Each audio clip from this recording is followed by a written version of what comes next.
Assalamualaikum semuanya. Saya Sandra Wahyuni dari kelas malam. Hari ini, kita akan membahas tema yang sangat menarik yaitu perbandingan pemikiran ekonomi Karl Marx dan pemikiran ekonomi Islam Ibnu Taimiyah. Kita akan mengeksplorasi pandangan mereka tentang ekonomi.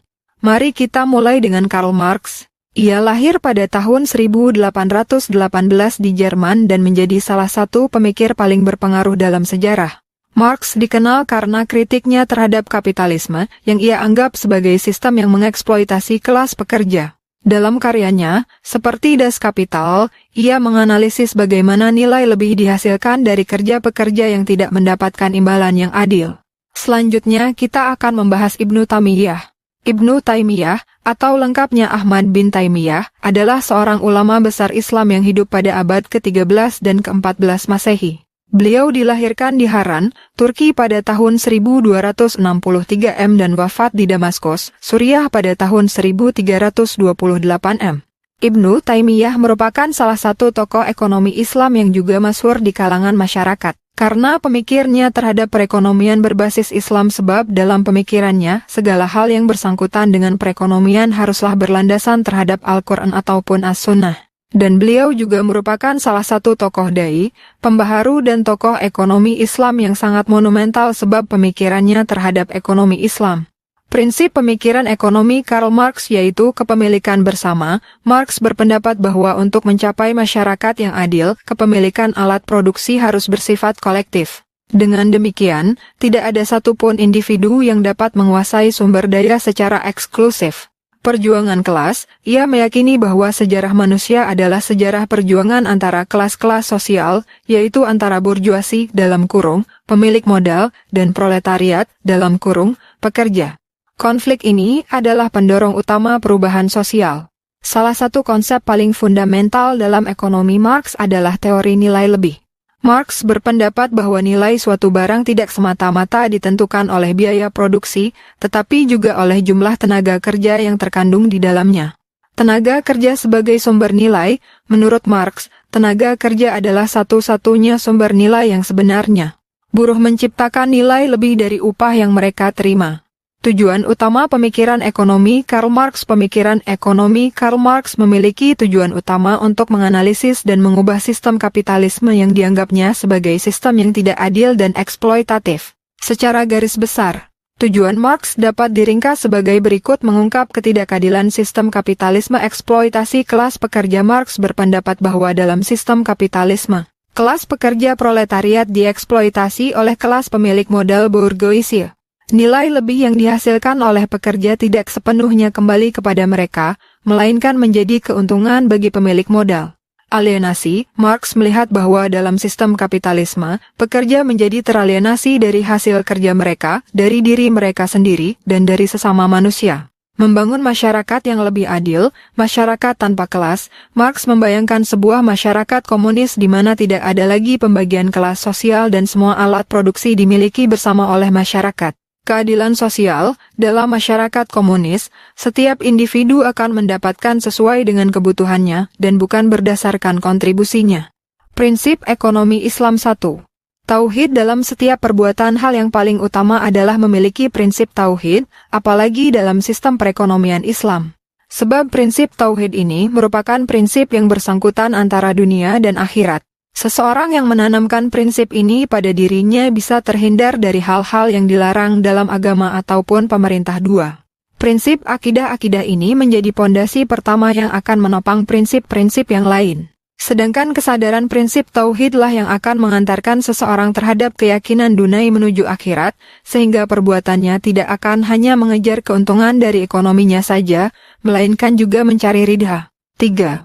Prinsip kebebasan. Prinsip ini merupakan prinsip yang akan mengantarkan seorang muslim untuk yakin bahwa Allah SWT memiliki kebebasan secara mutlak dalam segala hal. Sedangkan manusia hanyalah perantara yang diberi sebuah anugerah untuk dapat menjalankan sebuah usaha. 4. Prinsip keadilan. Prinsip keadilan merupakan prinsip yang ada dalam proses distribusi serta institusi yang berperan dalam menciptakan suatu keadilan. 5. Prinsip keseimbangan ekonomi Islam dibangun di atas fondasi keadilan yang bertujuan untuk menciptakan kesejahteraan yang merata bagi seluruh umat manusia. 6. Prinsip tanggung jawab dalam ajaran Islam, seorang manusia berhak untuk memilih jalan hidup dan bebas dalam memilih sebuah usaha perekonomian yang diinginkannya. Namun, kebebasan tersebut harus dapat didasari dengan rasa tanggung jawab. Pokok pemikiran ekonomi Islam Ibnu Taimiyah untuk menghindari adanya monopoli yang dilakukan oleh pihak-pihak tertentu yang menindas pihak lainnya. Sangatlah perlu bagi semua orang mengetahui tentang ilmu perekonomian, terutama ekonomi Islam, agar tidak ada manipulasi data tentang transaksi ekonomi yang merugikan orang lain. Salah satunya, yaitu larangan riba, di mana beliau sangat tegas dalam melarang riba, dalam kurung, bunga, dalam segala bentuk transaksi ekonomi. Riba dianggap sebagai tindakan yang menindas dan merusak perekonomian. Adapun tujuan terbesar dari pemikiran ekonomi Ibnu Taimiyah adalah untuk melaksanakan kebaikan dan mencegah terjadinya perbuatan yang tidak diinginkan melalui cara 1. Menghilangkan kemiskinan seseorang yang hidupnya sejahtera, yang hidupnya tidak tergantung kepada orang lain, memiliki kewajiban untuk bisa membantu yang lain terutama dalam hal keagamaan. Menghilangkan atau meminimalisir kemiskinan bisa dilakukan dengan cara memberikan bantuan kepada mereka yang sangat membutuhkan dengan memberikan sedekah atau zakat. 2. Keuntungan yang adil. Selain untuk menghilangkan kemiskinan, beliau juga menganjurkan kepada umat manusia terutama orang muslim, dalam menjalankan kegiatan usaha seperti berjualan, hendaklah dia mengambil keuntungan secara umum tanpa harus merusak kepentingan dari para pelanggannya. Keuntungan yang adil yang dimaksudkan adalah mengambil keuntungan secara normal seperti keuntungan pada umumnya. 3. Regulasi harga. Ibnu Taimiyah membedakan dua tipe regulasi penetapan harga, yaitu a. Tidak adil sekaligus tidak untuk memaksa seseorang untuk menjual barang dagangan tanpa ada dasar kewajiban untuk menjual ini. B. Adil dan sah ketika pemerintah memerintahkan seseorang untuk berjualan dengan harga yang jujur dan si penduduk tersebut membutuhkannya. 4. Mekanisme pasar. Mekanisme pasar merupakan proses penetapan harga barang berdasarkan kekuatan dari permintaan dan penawaran, yang mana permintaan dan penawaran ini harganya harus seimbang. 5. Kebijakan moneter. Menurut ajaran agama Islam, kebijakan moneter merupakan kebijakan yang harus terbebas dari unsur riba. Dalam kebijakan moneter, peran pemerintah dalam mencetak mata uang harus sesuai dengan transaksi yang adil dari masyarakat tanpa kezoliman. 6.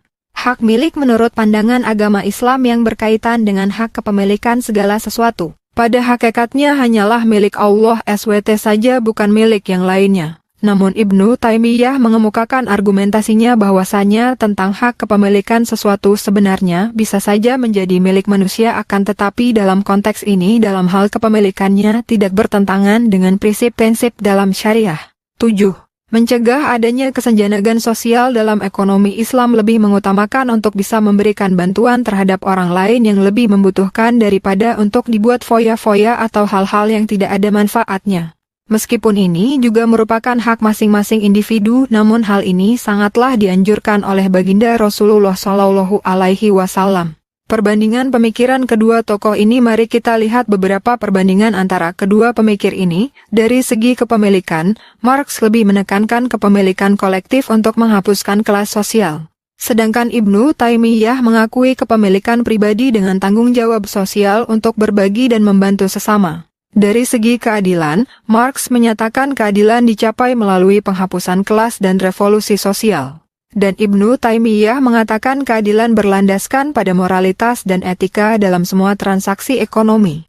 Dalam praktik ekonomi, Marx mengkritik sistem kapitalisme yang eksploitatif dan menyerukan perubahan struktural. Serta Ibnu Taimiyah menawarkan alternatif ekonomi berbasis syariah yang adil, menekankan etika dalam bisnis. Kesimpulannya, meskipun Karl Marx dan Ibnu Taimiyah memiliki pandangan yang sangat berbeda tentang ekonomi, keduanya menekankan pentingnya keadilan.